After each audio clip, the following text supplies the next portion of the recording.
वैशाख मास की कथा का चौथा अध्याय विशेष रूप से वैशाख माहात्म्य पर केंद्रित है, जिसमें इस मास के महत्व, पुण्य और व्रतों की महिमा का वर्णन किया गया है। ये कथा मुख्य रूप से पद्म पुराण के खंड 4, अध्याय 145 में मिलती है। वैशाख मास की महिमा, चौथा अध्याय। इस अध्याय में यमराज ने ब्राह्मणों से कहा कि वैशाख मास में प्रातःकाल स्नान, नियमों का पालन और भगवान श्री विष्णु की पूजा करने से मनुष्य के समस्त पाप समाप्त हो जाते हैं। जो व्यक्ति इस मास में विधिपूर्वक व्रत, दान और स्नान करता है, वह न केवल अपने पापों से मुक्त होता है, बल्कि अपने पूर्वजों और संतानों के लिए भी पुण्य अर्जित करता है।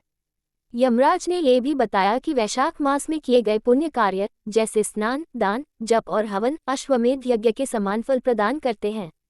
विशेष रूप से वैशाख की पूर्णिमा का दिन अत्यंत पुण्यमय माना गया है, जब गंगा जी में स्नान और दान से समस्त पाप समाप्त हो जाते हैं।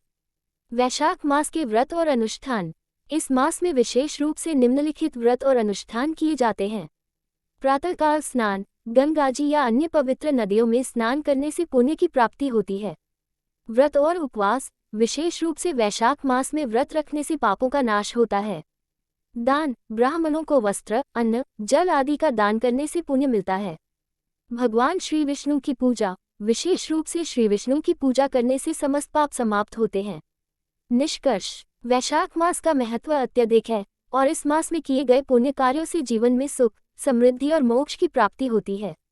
इस मास में विशेष रूप से प्रातःकाल स्नान, व्रत, दान और भगवान श्री विष्णु की पूजा करने से समस्त पाप समाप्त होते हैं और पुण्य की प्राप्ति होती है। यदि आप इस विषय पर और अधिक जानकारी चाहते हैं, तो आप निम्नलिखित वीडियो देख सकते हैं।